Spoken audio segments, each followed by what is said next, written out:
Breaking news చూస్తున్నాం. బండి సంజయ్ కుమారుడు బండి భగీరథ్ పోక్సో కేసు ఎదుర్కొంటున్నటువంటి భగీరథ్ ప్రస్తుతానికి పరారులో ఉన్నాడు. వారం రోజులు గడుస్తున్న భగీరథ్ని పట్టుకోలేని పోలీసులు బండి భగీరథ్ని పట్టుకునేందుకు 5 బృందాలు ఏర్పాటు చేశారు. ఢిల్లీ వెళ్లినటువంటి 2 పోలీసుల టీం హైదరాబాద్లో మరో 2 పోలీసుల టీం ఎత్తుతోంది. కరీంనగర్లో మరో టీంతో గాలింపు చర్యలు చేపడుతున్నారు. నిన్న విచారణకి బండి భగీరథ్ గైర్హాజరయ్యారు. పోలీసులు నోటీసు లైట్ తీసుకున్నాడు బండి భగీరథ్. 2 రోజులు టైం కావాలని పోలీసులకి ఒక మెయిల్ కూడా చేసినట్టు తెలుస్తోంది. మెయిల్ను సోషల్ మీడియాలో ప్రచారం చేయడం పైన బండి భగీరథ్ మీద పోలీసులు మరింత సీరియస్గా ఉన్నారు. బండి భగీరథ్ని ఎవరు దాచిపెడుతున్నారు? అసలు పోలీసులు బండి భగీరథ్ని ఎందుకు పట్టుకోలేకపోతున్నారు? మీరు ఆ స్క్రీన్ పై చూస్తున్నటువంటి లెటర్ చూడండి. ఆ లెటర్లో ఇది స్వయంగా బండి భగీరథ్ అటు పేట్ బషీర్బాద్ బండి సంజయ్ కొడుకు పేట్ బషీర్బాద్ పోలీస్ స్టేషన్కి ఇచ్చిన రిప్లై అది. సో రిప్లై ఏంటంటే, at the outset I acknowledge the receipt of the notice dated 12/5/2026 referred to above and express my unequivocal willings to cooperate with the investigation and to render every assistance that may be required of me in connection with the same. I, without prejudice to my rights and contentions, respectfully submit that I am desirous of appearing before the undersigned officer and assisting the investigation in the manner sought. In the view of extremely short notice afforded to me, ఏం నువ్వు మా పెళ్ళికి వస్తున్నావు, పెళ్లి పత్రిక ఇది, రేపు మా పెళ్లి రాబిడ్డా అని చెప్పడానికి కాదు కదా, నువ్వు ఒక కేసు ఎదుర్కొంటున్నావు. ఏం రాసుకొచ్చా చూడండి అక్కడ. However in the view of extremely short notice afforded to me. నేను కలెక్టర్గా పనిచేస్తున్నావా? కేంద్ర మంత్రి బండి సంజయ్ కదా, నీకున్న అంతగా అపాయింట్మెంట్స్ ఏమున్నాయి? అంత షార్ట్ పీరియడ్లో నాకు ఇచ్చారు కాబట్టి రాలేకపోతున్నాను అంటున్నాడు. కేసీఆర్ లాంటి వాళ్ళకే ముందు రోజు ఇచ్చి ఎగ్జామ్ రమ్మని చెప్తే హాజరైంది ఆయన. కేటీఆర్ లాంటి వాళ్ళకే ముందు రోజు ఇచ్చి ఎగ్జామ్ రమ్మంటే హాజరయ్యారు. గతంలో అనేక కేసుల్లో ముందు రోజు నోటీస్ ఇచ్చి మరుసటి రోజు హాజరు కామంటే రేవంత్ రెడ్డి లాంటి వాళ్ళు హాజరైపోయారు. ఇక్కడ కేంద్ర మంత్రి బండి సంజయ్ కదా, ఆయన కుమారుడు కాదు కదా. ఇక్కడ చాలా క్లియర్గా ఏంటి, however in the view of the extremely short notice afforded to me and on account of certain personal inconvenience occasion to me. ఏదో పెద్ద పని ఉందంట ఆయనకి, ఆ పని ఉంది కాబట్టి ఆ పని వల్ల నేను రాలేకపోతున్నాను. I'm unable to appear on the date. ఇదే ఇక్కడ పోలీసులు నిజంగా నేను మొదటి నుంచి చెప్తుంది ఒకటే, కానూన్ సబ్కే ఏక్ సమాన్ హై అని చెప్పి, చట్టం అందరికీ ఒకే రకంగా ఉండాలి, ఉంటుంది అని చెప్పి నేను భావించేవాడిని, చట్టాన్ని గౌరవించేవాడిని. కానీ ఎప్పుడైతే ఇక్కడ ఆయన ఎదుర్కొన్న కేసులో ఆవిడ మైనరా కాదా, పోక్సోనా, ఇంకా ఏదైనా అవన్నీ తర్వాత, బట్ ఒక మైనర్ అమ్మాయి అనేటువంటి పేరిటనే పోక్సో కేసు నమోదైంది కాబట్టి, పోలీసులు కేసు పెట్టారు కాబట్టి ఈ ఇన్వెస్టిగేషన్ ఏంది, సిట్ ఏంది? గతంలో సిట్లు ఉండేనా ఇవన్నీ? నిజంగా సిట్ లాంటి ఒకటి ఏర్పాటు చేసి సిట్ లాంటి ఇట్లా పనిచేసినాయా? కేవలం నీరు కాల్చడం కోసం మాత్రమే ఈ కేసుని ఇంతలా లాగ్ చేస్తుందనేది ప్రతిపక్షాల వాదన. పబ్లిక్ కూడా అదే అనుకుంటున్నారు. ఇక్కడ చాలామంది అడుగుతుంది ఏంటంటే, లాస్ట్ 2 డేస్గా చాలామంది నేను ఈ కేసు విషయంలో 10 సార్లు మీకు అప్డేట్ ఇస్తున్నప్పుడు చాలామంది నాకు ఇన్స్టాలో లేకపోతే Twitter social media accounts mention చేసి అడుగుతుంది ఏంటంటే, అన్న అరెస్ట్ ఎప్పుడు చేస్తారు అడుగుతున్నారు. బట్ విత్ ఫుల్ నాలెడ్జ్, నేను చట్టాన్ని నమ్మే వ్యక్తిగా, న్యాయస్థానం నమ్మే వ్యక్తిగా ఒక మాట ఏం చెప్పుకొచ్చానంటే, బట్ పాలిటిక్స్ వాళ్ళ అబ్జర్వేషన్ చూసిన తర్వాత ఎట్లా అరెస్ట్ అవుతారని కాదు, ఎప్పుడు అరెస్ట్ అవుతారని కాదు, ఎట్లా తప్పిస్తారన్నా అని అడగండి, నేను చెప్తానంటే నేను చాలా వరకు వాళ్ళకి సమాధానం ఇస్తున్నా.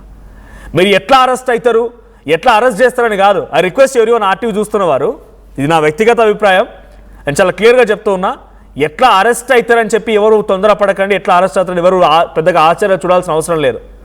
ఎట్లా తప్పిస్తారన్నా అనేది కావాలి. ఇప్పుడు ఆల్రెడీ అమ్మాయి మైనర్ కాదు, ఎస్, ఫస్ట్ పాయింట్ అయిపోయింది, సిట్ 2వ పాయింట్ అయిపోయింది, 3rd నోటీస్ ఇస్తున్నారు, అయిపోయిందిగా. ఏంది ఎట్లా తప్పిస్తారని చూడాలి తప్ప మనం ఎట్లా తప్పిస్తారు ఆయన్ని, ఎట్లా ఆయన మీద ఏం కేసులు లేకుండా బయటపడేస్తారు, ఎట్లా ఆయన బయటకు వస్తాడు, ఈరోజు కోర్టులో ఏమవుతుంది, క్వాష్ కేసు ఏమవుతుంది, యాంటిసిపేటరీ బెయిల్ ఎట్లా దొరకదు పోక్సో కేసు కాబట్టి. సో నాట్ టు అరెస్ట్ ఎట్లా వస్తుంది, ఎట్లా తప్పిస్తారని మనం చూడాలంతే. స్టెప్ టు స్టెప్ రాసుకోవాలి. ఓ కేంద్ర మంత్రి కుమారుడు, అది కూడా హోంశాఖ సహాయ మంత్రిగా పనిచేస్తున్న బండి సంజయ్ కుమారుడిని ఆయన పైన నమోదైన పోక్సో కేసులో ఎలా అరెస్ట్ చేస్తారని కాదు, ఎలా తప్పిస్తారనేది మనందరం అబ్జర్వ్ చేయాలి అంతే. నాకు తెలిసి ఆయన అరెస్ట్ అయ్యే అవకాశాలు 99% లేవు. 99% అరెస్ట్ అయ్యే అవకాశాలు ఏమీ లేవు. అది చట్టం ప్రకారంగా పోతే 100% అరెస్ట్ చేయాల్సిందే. కానీ ఇక్కడ పొలిటికల్గా పోతోంది కేసు అంతా కూడా. అందుకే అరెస్ట్ అయ్యే అవకాశాలు 99% లేనే లేవు. ఇది పొలిటికల్గా రాజకీయంగా వెళ్తున్న కేసు కాబట్టి మరి రాజకీయంగా ఎవరెవరితో కుమ్మక్కయ్యారు, ఎవరెవరితో మాట్లాడుకున్నారు, ఈ సిట్టులు ఏంది, ఈ డీజీపీ ఏంది, జ్యువెలరీ కేసు, కరీంనగర్లో జ్యువెలరీ కేసు వారం రోజులు అయినా సరే అసలు వాళ్ళ ఏ ఆధారం లేదు, ఢిల్లీకి పోయి పట్టుకొచ్చిన పోలీసులు ఆ బంగారం, ఈ బంగారం పోతే ఎస్ అఫ్కోర్స్ బంగారం కూడా చాలా విలువైందే, మనం దాన్ని తప్పడానికి లేదు. బట్ బంగారం పోతే ఇంకోసారి బంగారం కొనుక్కోవచ్చు, మనిషి ప్రాణం పోతే వస్తుందా బయటికి మళ్ళీ ప్రాణము? అట్లనే ఆ మనిషి ఓ అమ్మాయి ఇంతలా బాధపడుతున్నానని చెప్పి పోలీసులకు కంప్లైంట్ ఇస్తే పోక్సో కేసు నమోదైతే అబ్బాయి మాత్రం టూర్లో ఎక్స్కర్షన్లో ఉన్నారు. పోలీసులు కూడా మరి భగీరథ కేసులో నిజంగా వాళ్ళ చిత్తశుద్ధుని పట్టుకోవాలనుకుంటే 2 నిమిషాల పని. నిన్న ఆర్ఎస్ ప్రవీణ్ కుమార్ ఒక వీడియో చూశాను నేను, ఆయన మాజీ ఐపీఎస్ ఆఫీసర్ కాబట్టి చెప్తున్నాను. వాళ్ళు కరెక్ట్గా తలుచుకుంటే 24 అవర్స్ అబ్బాయిని పట్టుకోవచ్చు. అబ్స్కాండ్ అని రాసుకొస్తారా? 8వ తేదీన పోలీసులు కేసు నమోదు చేస్తే 2 రోజుల క్రితం 11వ తేదీన సిట్ చేసిన మీరు అప్పుడు మళ్ళీ మీరు అబ్స్కాండ్ అని చెప్తారా? 4-5 రోజులు ఏం చేశారు మరి?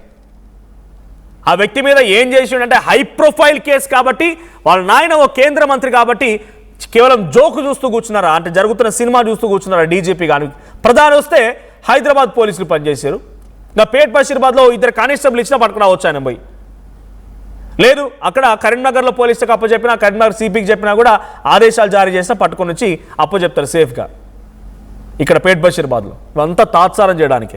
అయితే కేంద్ర హోంమంత్రి బండి సంజయ్ మాట్లాడుతున్న మాట ఏంటంటే చట్టం అందరికీ సమానమే, నేను సైతం నా కొడుకుని శిక్షిస్తా, చట్టం అందరికి ఒకేలాగుంటుంది ఆయన మాట్లాడుతున్న మాట అది.